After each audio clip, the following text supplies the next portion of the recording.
எப்படியும் புடிச்சிருவாங்க. துர்கா, என்ன ஆச்சு? என்ன நடந்துச்சு? உனக்கு ஒண்ணும் இல்லையில? துர்கா இருந்தா என்ன நடக்கும்?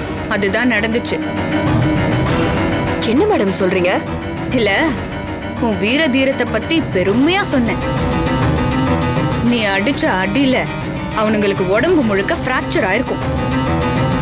உனக்கு எப்படி இவ்ளோ பவரு? அதெல்லாம் ஒண்ணு இல்ல மேடம். எங்க வீட்டுக்குள்ள புகுந்த திருடனுங்க சின்னையாவ கொல்ல பார்த்தானுங்க.